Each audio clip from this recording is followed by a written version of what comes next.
देखिए, पढ़ने की जो कला और शैली आप लोगों को पता है, क्योंकि बहुत सारे इसमें बच्चे ऐसे भी हैं जो रेगुलर क्लास करते हैं, रेगुलर पढ़ रहे हैं, उनको प्रैक्टिस सेट भी दिया जा रहा है, चाहे वो बीएसएससी सीजीएल के हों, चाहे पिछला बिहार दरोगा का जो एग्जाम्स हुआ था प्री और मेंस का, उसमें भी मेरे द्वारा दिया गया। लड़के यहाँ क्या एक्सपेक्ट करते पता है? लड़के सोचते हैं कि कम कम पढ़ें, सो करके हम सोए रहें, लैपटॉप में बिजी रहें, मूवी देखते रहें, मोबाइल में हम बिजी रहें, ठीक है। और जहां पर हम जो भी टेस्ट अगर कर रहे हैं, जो भी अप्लाई अगर किए हुए, चाहे ऑनलाइन हो चाहे ऑफलाइन हो, बुक्स हो, वो सोचता है कि मेरा 100% क्वेश्चन इसी में से आ जाए। अरे बुड़बक, आपको सोचना चाहिए कि आपको पहले सिखाया गया होगा क, ख, ग, घ, ठीक है ना। तो ये सब जा करके मिल करके पर सीखे कमल कमल, ठीक है ना। तो जरूरी नहीं है आप ये सोचते हैं कि 100% कोई भी टीचर, कोई भी कोचिंग, है ना, आईएएस तक यहाँ बड़े बड़े टीचर्स लोग, सर लोग जो पढ़ाते हैं और मैक्सिमम लोगों को पढ़ाते हैं, तो 100% किसी का रिजल्ट नहीं होता है। हाँ, उसी में से कुछ बच्चों का होता है। कैसे होता है, क्यों होता है, ये सब आपको जानने की जरूरत है, ठीक है ना। तो बहुत लोग ऐसे सोचते हैं कि राकेश सर का जैसे लग रहा है कि जन्म घूटी है, अमृत है, 2 बूंद डाल लिए, है ना, 2 बूंद जिंदगी के लिए, तो समझता है लोग कि हम पास कर जाएंगे बिहार दरोगा। सबको पता है कि राकेश सर का कंटेंट अच्छा रहता है, प्रैक्टिस सेट अच्छी रहती है, लेकिन मैं ये वीडियो उनके लिए बता रहा हूं जो लोग सोचते हैं सो करके, घर में सोए हैं, इधर उधर जो है रिलेशन बिटवीन में घूम रहे हैं, लिव इन रिलेशन में रह रहे हैं और सोचते हैं कि नहीं राकेश सर का टेस्ट ज्वाइन करके और क्लास करके हम दरोगा बन जाए। इम्पॉसिबल। आपको टेस्ट मिलता है, क्वेश्चन आपको मिलता है, लेकिन आप उसको कैच नहीं कर पाते। एग्जाम में जब बैठते हैं, जब 2 घंटा, तो आप उसको कैच नहीं कर पाते हैं। कैसे आप कैच कर पाइएगा? आप निरंतर, आपकी माइंड जो है डिस्टर्ब रहती है। इसको बोलते हैं हवाई कैसल। क्या बोलते हैं? हवाई कैसल, ठीक है ना। तो हवाई कैसल का मतलब होता है कि मन की घोड़ा। आप बैठे बैठे यहां सोच रहे हैं कि वो अब आप दरोगा बन जाएंगे, अब हम प्री पास कर गए, मेंस भी मेरा हो जाएगा, आप फिजिकल भी कर लेंगे। अरे बुड़बक, सोचो क्या हम बोल रहे हैं। यहां पर कंटेंट जो अगर किसी भी टीचर का, हमारे हो या किसी की अदर की हो, ठीक है ना, किसी का भी हो, अगर मान लीजिए सपोर्टेड की अगर 70 से अगर 80% आपको मिलता है, तो समझिए क्या है, 100% है। आप 32, है ना, 20 to 30% तो आप कर ही सकते हैं। ये तो आपके आईक्यू पर डिपेंड करता है यार। ये कोई जरूरी नहीं है कि 100% वहां का मिल ही जाएगा। पिछला बार बच्चे जो है, बहुत सारे बच्चे हमारे वो है जो मेरिट में आए, भले उनका फिजिकल नहीं पाया, वो बात की बात है, बहुत सारे आप लोग देखे भी होंगे, बहुत सारे दरोगा भी बने हैं। लेकिन मैं उतना प्रोपेगेंडा और ये सब नहीं करता हूं कि देखिए मेरे बिहार दरोगा के आ गए, इनसे थोड़ा परिचय कर लीजिए, नहीं, ये मेरे जहन में नहीं है। लेकिन जो लोग अगर आप जानते हैं, कंटेंट के बारे में जानते हैं, पढ़ रहे हैं, मेहनत कर रहे हैं, रेगुलर क्लास कर रहे हैं, ऑनलाइन टेस्ट दे रहे हैं, तो निश्चित तौर पर आपकी रिजल्ट होगा ही होगा, क्योंकि आपको कंटेंट चाहिए। अब जब मान लीजिए, देखिए सिंपल क्वेश्चन है, इससे अगर हम बात करें कि भारतीय राष्ट्रीय कांग्रेस की प्रथम महिला अध्यक्ष निम्न में से कौन थी, पहला प्रथम पूछ रहा है, भारतीय नहीं पूछ रहा। अगर प्रथम अगर करता, अगर भारतीय रहता, तो सरोजिनी नायडू हो जाती।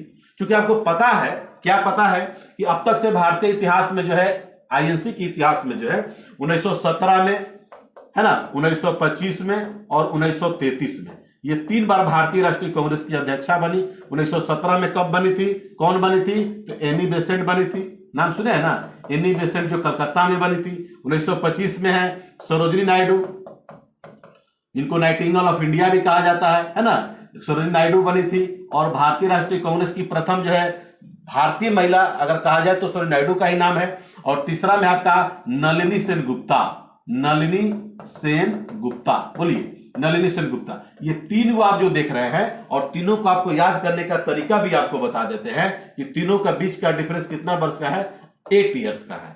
यानी कि 1917 में अगर 8 जोड़ेंगे तो 25, और 25 में 8 जोड़ेंगे तो 33, ठीक है। तो ये जाकर के पहली महिला हो जाएंगी एनी बेसेंट, ये प्रथम भारतीय महिला हो जाएंगी, और ये जाकर के आपको तीसरी महिला हो जाएंगी, ठीक है। तो और चौथी महिला का अगर बात करेंगे तो इंदिरा गांधी का नाम सुने होंगे, और 5वीं महिला का जो नाम सुने होंगे वो जाकर के आपको सोनिया गांधी का नाम सुने। अब तक से भारतीय राष्ट्रीय कांग्रेस की 5 ही महिला जो है अध्यक्ष पद को जाकर के सुशोभित की है, ठीक है ना। तो इस तरह का क्वेश्चन आपका सिंपल हो गया। लेकिन अगर हम इसका सही आंसर भी आपका होगा तो एनी बेसेंट ही होगा, निश्चित तौर पर आपका एनी बेसेंट होगा। भारतीय राष्ट्रीय कांग्रेस की प्रथम है। अब सिर्फ एनी बेसेंट केवल नाम सुनने से आपको आंसर देने से आपका काम नहीं चल रहा है। इसमें आपको कंटेंट चाहिए। देखिए कंटेंट कहां से आता है। एनी बेसेंट का पहला नंबर ध्यान रखिए कहां की रहने वाली थी, तो ये आयरलैंड की रहने वाली थी। कहां की रहने वाली थी? आयरलैंड। क्योंकि आपको पता है आयरलैंड का मतलब होता है डीपीएसपी। क्या होता है? डीपीएसपी, है ना, मतलब राज्य के नीति निर्देशक तत्व, जो जाकर के आर्टिकल जो है 36 से लेकर के 51 तक जो वर्णित है ना, तो ये जाकर के नीति निर्देशक तत्व भी आपको आयरलैंड से लिया गया है। और ये जाकर के एनी बेसेंट जो है 1893 ईस्वी में भारत आई थी। ठीक है, अगर आई तो जाकर के कहां पर रह गई थी? ये जाकर के आपको बनारस में ही रह गई थी। 1906 तक जाकर के बनारसी में जाकर के इनका समय जो बीता। ऐसे भी आप नाम सुने होंगे, बीएचयू का नाम सुने होंगे, बनारस हिंदू विश्वविद्यालय का, है ना, लेकिन अब बीएचयू, पहले उसका काशी हिंदू विश्वविद्यालय के नाम से हम लोग जानते थे। और 1916 में ये जाकर के बीएचयू बना। तो बीएचयू में भी जाकर के इनका जो है बड़ा अच्छा योगदान रहा है, एनी बेसेंट का बहुत अच्छी योगदान रहा है। ठीक है, और भी आपको बहुत सारी बातें ऐसी हैं, जैसे आप लोग देखें तो न्यू इंडिया और कॉमनवेल्थ। न्यू इंडिया और कॉमनवेल्थ जो है यहां पर लिख देते हैं, आपसे क्वेश्चन पूछता है न्यू इंडिया और कॉमनवेल्थ, ये दो पत्रिका जो है इन्हीं के द्वारा लिखा गया था। कब लिखा गया? कभी कभी ये भी पूछता है 1914 ईस्वी में। ठीक है ना, 1914 ईस्वी में जाकर के इन्हीं के द्वारा, एनी बेसेंट के द्वारा जो है न्यू इंडिया और कॉमनवेल्थ नामक जो है पत्रिका भी निकाली गई। दूसरी बात है थियोसोफिकल सोसाइटी का नाम सुने होंगे। थियोसोफिकल सोसाइटी से भी ये जाकर के आपको जुड़ी हुई थी, कर्नल ऑलकॉट के द्वारा इनको जाकर स्थापित किया गया था। लेकिन 1907 ईस्वी में, ठीक है, कलर चेंज कर देते हैं, 1907 ईस्वी में जाकर के थियोसोफिकल, है ना, थियोसोफिकल सोसाइटी, है ना, थियोसोफिकल सोसाइटी की अध्यक्ष भी बनी थी। कर्नल ऑलकॉट के मरने के बाद जो है जाकर के एनी बेसेंट को जिम्मेदारी जो है 1907 ईस्वी में जाकर के, कभी ये बीपीएससी आपका क्वेश्चन जो है बहुत अच्छी मात्रा में क्वेश्चन आपको आया होता है। यही नहीं, आपको मैं बता दूं, ये भागवत गीता का नाम सुने होंगे। ये एनी बेसेंट जो है, ये भागवत गीता का जो आप नाम सुने होंगे, ये भागवत गीता का जाकर के अंग्रेजी में अनुवाद भी की थी। इसमें कन्वर्ट की थी, कन्वर्ट इनटू इंग्लिश। ठीक है ना, ये संस्कृत में आपका जो लिखा हुआ है भागवत गीता, इसमें जाकर के इनके द्वारा क्या किया गया था? आपको अंग्रेजी में अनुवाद भी किया था। बहुत सुंदर एक क्वेश्चन बता रहे हैं कि जब अब तक से, यानी कि 1885 से लेकर 1947 तक जब भारतीय राष्ट्रीय कांग्रेस का जब अधिवेशन हुआ, तो उस पूरे भारतीय राष्ट्रीय कांग्रेस का अधिवेशन का संग्रह कर करके एक बुक निकाला गया, जिसका नाम था how India rod for freedom. How India rod for freedom, यहां लिख देते हैं, देखिए हिंदी में लिखते हैं हाउ इंडिया, बहुत अच्छा क्वेश्चन है, रॉड फॉर, ये नाम सुने होंगे आप लोग, पहली बार शायद सुन रहे होंगे तो सुन लीजिए, रॉड फॉर फ्रीडम। ठीक है ना, ये जितने भी हमारे भारतीय राष्ट्रीय कांग्रेस का जो अधिवेशन हुआ है 1885 से लेकर के आपको 1947 तक, यानी कि 1885 में भारतीय राष्ट्रीय कांग्रेस का अधिवेशन जो था बंबई के गोकुलदास तेजपाल संस्कृत विद्यालय में होता। ठीक है, और अंत 1947, ठीक है ना, 1947 जब हमारा देश की आजादी जब हुई थी, तो क्वेश्चन पूछते हैं भारतीय राष्ट्रीय कांग्रेस के अध्यक्ष कौन थे? तो जेबी कृपलानी का नाम सुने मुझे, जो पॉलिटिक्स ऑफ चरखा लिखे और झंडा समिति के अध्यक्ष भी लिखे। और उन्हीं की पत्नी का नाम था सुचेता कृपलानी, जो जाकर के भारत की पहली जो है महिला सीएम के रूप में सुशोभित हुई थी उत्तर प्रदेश में 1963 में। तो भारत की प्रथम महिला राज्यपाल सरोजिनी नायडू बनी थी 1947 से 1949 में, है ना। उसके बाद जो है पहली बार भारत की प्रथम महिला मुख्यमंत्री कौन बनी थी? सुचेता कृपलानी ही बनी थी। तो यहां से आपको लेकर के हम कहां चले गए? तो कंटेंट आपको अट्रैक्ट करता है, कंटेंट आपको खींचता है। तो इस तरह से ध्यान रखिएगा, निश्चित तौर पर आपको इस तरह के क्वेश्चन जो है एक बार अगर कलेक्शन कर लीजिएगा तो बहुत जबरदस्त आपको फायदा होगा। एक क्वेश्चन और आता है एनी बेसेंट से, इनमें से एनी बेसेंट द्वारा कौन सी पुस्तक जो है लिखी गई थी, जिसको जाकर के ब्रिटिश यानी कि अंग्रेजी सरकार द्वारा उसको नजरबंद कर दिया गया था? इंडिया अ नेशन, ठीक है ना, इंडिया अ नेशन जो है इनके द्वारा लिखा गया था, आपको 1915 में लिखा गया था। यहां हम लिख देते हैं, ठीक है ना, इंडिया, देखिए यहां पर दिखाई दे रहा होगा, इंडिया अ नेशन, है ना। इंडिया अ नेशन जो है पुस्तक जो है जाकर के 1915 ईस्वी में एनी बेसेंट द्वारा लिखा गया था। और एक कंट्रोवर्शियल बुक था। क्या था ये? कंट्रोवर्शियल बुक था, ठीक है ना। इस पुस्तक को जब लिखा गया था है ना, तो जाकर के एनी बेसेंट को जाकर के नजरबंद कर दिया गया था। तो बहुत हाईलाइट बुक था, कंट्रोवर्शियल चीज है। तो निश्चित तौर पर अभी एग्जाम्स में जो क्वेश्चन आजकल जो ज्यादातर जो पूछ रहे हैं वो कंट्रोवर्शियल टाइप के क्वेश्चन ज्यादा डाला जा रहा है। तो निश्चित तौर पर हम आपसे आशा करेंगे कि इसको आप जो है कि थोड़ा सा नोट कर लीजिए। The people's book, India a nation the people's book भी कहा जाता है, ठीक है ना। यहां पर लिख देते हैं आगे करके द पीपल्स बुक, है ना। ये जाकर के कंट्रोवर्सी हो गया था, कंट्रोवर्शियल बुक था, और इनको जाकर के नजरबंद कर लिया गया था, किसको, एनी बेसेंट को, ठीक है। तो ये क्वेश्चन आपका सिर्फ और सिर्फ प्रथम महिला से रिलेटेड नहीं है, आपको इनसे कंटेंट से मतलब है। तो एनी बेसेंट से संबंधित जो आपको बहुत सारे क्वेश्चन आपको मिल गए। अब हम आ जाएंगे, देखिए इसका सही आंसर आपको मिल गया एनी बेसेंट। अब हम चलेंगे सरोजिनी नायडू पर ऑप्शनल का, क्योंकि हम बार बार बोलते हैं कि आपके क्वेश्चन बनाने का तरीका, प्रैक्टिस शीट बनाने का तरीका एक अलग होनी चाहिए। जिनका रिजल्ट जब होता है, रिजल्ट जब जिनका चयन होता है अंतिम रूप से, वो फेलुअर नहीं होते हैं, सफल होते हैं, तो निश्चित तौर पर उनके चलने का और पढ़ने का और सोने का और खाने का हर तरह से स्टाइल जो है ना बिल्कुल आपका अलग होता है। आप सीधे आप मैदान में आप जाइए, हम आपको मैदान में दिखना चाहते हैं, क्योंकि पिछला बार से हमने बच्चों को सिखाया है और अपने भी हमने सीख रखा है कि इस बार जो है बच्चे मेरिट में तो आप छटेंगे नहीं, इतना आप गारंटी आपको देते हैं। अगर राकेश लाल आप ऑनलाइन टेस्ट, ऑनलाइन क्लास अगर आप जुड़ते हैं तो मैं आपको 100% आश्वस्त करता हूं कि आप मेरिट में नहीं चुकेंगे, क्योंकि आपको डायरेक्ट क्वेश्चन मिलेगा, डायरेक्ट आप उसको ऑब्जर्व कर सकते हैं, ठीक है।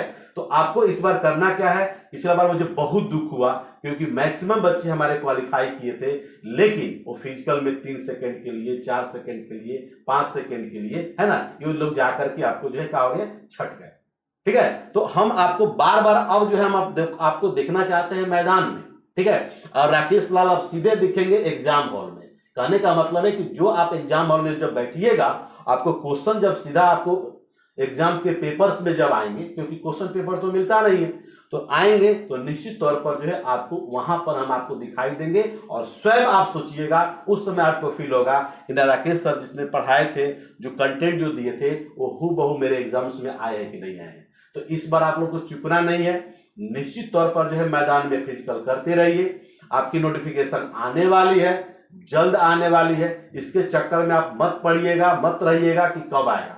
आपको तैयारी करनी है, क्योंकि 5 से 6 मंथ में, यानी कि 5 से 6 महीना में आपकी तैयारी को कंप्लीट करवा दिया जाए, ठीक है। तो इस तरह से अगर हम लोग पढ़ेंगे तो निश्चित तौर पर जो है आपका एक बहुत बढ़िया जो है मजबूती आपके अंदर जो है स्ट्रांग, अंदर से स्ट्रांग भी होंगे, और फेस पर आपका चार्मिंग भी होगा। आपके पास कंटेंट है, आपके पास अगर अच्छा ज्ञान का अर्जन है तो आपके अंदर बॉडी में स्फूर्ति भी रहता है, एक बात ध्यान रखिएगा।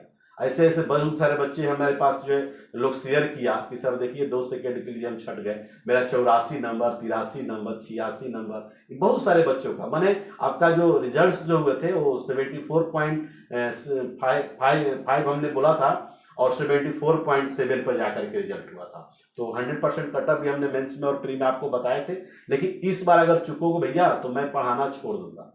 अगर इस बार हमको पता चला कि नहीं आपकी मेरिट में बन गई थी और आप फिजिकल में छट गए, तो पढ़ना छोड़ दो यार। आप फिजिकल की तैयारी मत करो, आप ऐसे तैयारी करो जो डायरेक्ट एग्जाम में आप बैठ सकते हो और रिजल्ट आप निकाल सकते हो। मेरा कहने का तात्पर्य है, ठीक है। तो Sarojini Naidu the lady of the lake का भी नाम सुनोगे, लेडी ऑफ द लेक, ठीक है। तो लेडी ऑफ द लेक जो है ये जाकर के 13 वर्ष की आयु में, है ना, 13 वर्ष की आयु में पहली बार लेडी ऑफ द लेक, है ना, 13 वर्ष की आयु में जाकर के पहली बार जाकर के इन्होंने लेखन किया था, पहली बार। नायडू 1947 टू 49, है ना, 1947 टू 49, ये जाकर के आपको याद होगा जब अंतरिम सरकार का जब गठन जब हुआ था, तो सरोजिनी नायडू जो है जाकर के पहली बार जो है, ठीक है ना, पहली बार जाकर के उत्तर प्रदेश की क्या बनी थी, आपको राज्यपाल बनी। क्या बनी थी, राज्यपाल। ब्रोकन विंग का नाम सुने होंगे, broken wing. Bird of time का भी नाम सुने होंगे, बर्ड ऑफ टाइम और ब्रोकन विंग दिखाई दे रहा है, यहां पर लिखते हैं बर्ड ऑफ टाइम, है ना, और ब्रोकन विंग, ये जो है उनकी पुस्तक है, ठीक है, बुक्स है, किसका, सरोजिनी नायडू का, ठीक है। नाइटिंगेल ऑफ इंडिया के नाम से जानी जाती हैं, और भारतीय राष्ट्रीय कांग्रेस की प्रथम भारतीय महिला अध्यक्षा के रूप में सरोजिनी नायडू को ही याद किया जाता है, ठीक है। तो कभी भूलेंगे नहीं। अब यहां पर ध्यान दीजिए, और भी ध्यान रखिए, और भी बता दें, देखिए सरोजिनी नायडू का क्या हाल है। 1930 में, 1931 में और 1932 में। ये 3 बार भारतीय राष्ट्रीय कांग्रेस का अधिवेशन हुआ था, ठीक है ना, ये 3 बार। लेकिन ये जाकर के महात्मा गांधी के साथ जो है सेकेंड गोलमेज सम्मेलन में भाग लेने के लिए, यानी कि 1931 में कहां गई थी, लंदन गई थी। कहां गई थी, लंदन। तो गोलमेज सम्मेलन में भाग, यानी कि तीनों गोलमेज सम्मेलन में भाग लेने वाली पहली जो महिला के रूप में याद किया जाता है तो सरोजिनी नायडू को याद किया जाता है। अगर किसी आदमी को याद किया जाता है, मैन को याद किया जाता है, तो डॉक्टर B.R. अम्बेडकर, तेज बहादुर स्प्रू, सरोजिनी नायडू और आगा खां को हम लोग याद करते हैं, ठीक है। तो निश्चित तौर पर जो है आपको याद रखना होगा। इस तरह के क्वेश्चन अगर जब भी अगर आएगा तो आप कभी भूलिएगा नहीं। कादम्बनी गांगुली देखिए आपका सी ऑप्शन में दिया गया। भारत की प्रथम जो महिला स्नातक और पहली जो फिजिशियन, वो भी आपको ध्यान रखना होगा, बिहार के भागलपुर की रहने वाली थी, ठीक है ना, बिहार के भागलपुर की रहने वाली थी। और ये जाकर के 1889 में जो मद्रास में, अब 89 में जब भारतीय राष्ट्रीय कांग्रेस का जो अधिवेशन हुआ था उसमें जाकर के पहली बार, ठीक है ना, पहली बार अधिवेशन में जाकर के भाग ली थी। क्वेश्चन आता है इनमें से कौन सी भारत की प्रथम महिला स्नातक भारतीय राष्ट्रीय कांग्रेस में भाग ली, तो हमारे कौन है, कादम्बनी गांगुली। और इनके हस्बैंड का नाम था द्वारकानाथ गांगुली, जो भागलपुर बिहार का नाम सुनोगे। 1861 में इनका जन्म हुआ था और 1923 में इनकी जाकर के स्वराज पार्टी जब बनी थी तो इनकी मृत्यु हो गई थी, ठीक है। तो वही है कादम्बनी गांगुली। तो निश्चित तौर पर आप भुलाइएगा नहीं। एक बार आपको याद होगा कादम्बनी गांगुली जो है, जब 1914 में जब महात्मा गांधी कलकत्ता में जब आए थे, ठीक है ना, मैंने वो आए थे घूमने के लिए जब आए थे, तो इन्होंने जाकर के सभा के मंच से जाकर के पहली बार जो है भाषण दिया था। कादम्बनी गांगुली ही जाकर के भाषण दिए थे, ठीक है। एक आपको याद होगा बंगवासी, बंगवासी एक पुस्तक है, ठीक है, पत्रिका कहिए, पुस्तक मत कहिए। बंगवासी पत्रिका में जाकर के इनको बेस्या की संगीत दिया गया था कादम्बनी गांगुली के। हालांकि ये वर्ड तो नहीं बोलनी चाहिए, लेकिन दैट्स लाइक आपको जानकारी दे रहे हैं। तो बंगवासी पत्रिका में जाकर के कादम्बनी गांगुली को बेस्या की संज्ञा दिया गया था। जो संपादक जो थे महेश पालकी थे। कौन थे, महेश पाल, ठीक है, महेश पाल, ठीक है। तो महेश पाल जो है इनको जाकर के आपको कन्विक्टेड हो गए थे, उनको सजा भी दिया गया था, क्योंकि ये जो कादम्बनी गांगुली उनका हस्बैंड जो है कोर्ट में केस कर दिए थे, ठीक है। तो कोर्ट में केस कर दिए थे, तो कोर्ट में केस करने के बाद इनको जाकर के कन्विक्टेड कर दिया गया, यानी कि सजा दिया गया, ठीक है। और 1906 में महिला का सम्मेलन हुआ था कलकत्ता में महिलाओं का, उसमें जाकर के कादम्बनी गांगुली ही जाकर के उसमें अध्यक्षता की थी। तो दोस्तों आप लोगों को ऑनलाइन के माध्यम से पढ़ाते हैं, ऑफलाइन के माध्यम से भी आप लोगों को पढ़ा रहे हैं, रेगुलर आप लोगों को वीडियो और कंटेंट आपको देते जा रहा है। तो कहने का मतलब है चाहे हिस्ट्री हो, चाहे पॉलिटी हो, चाहे ज्योग्राफी हो, चाहे मिसलेनियस हो, एक से एक आपको कंटेंट आपको मिलेंगे। बस आपको ऑब्जर्व करना है कि आप किस लेवल से उसको आप ऑब्जर्व कर रहे हैं या नहीं कर रहे हैं, ठीक है ना। वो आप पे डिपेंड कर रहा है, मुझ पर डिपेंड नहीं कर रहा है, ठीक है ना,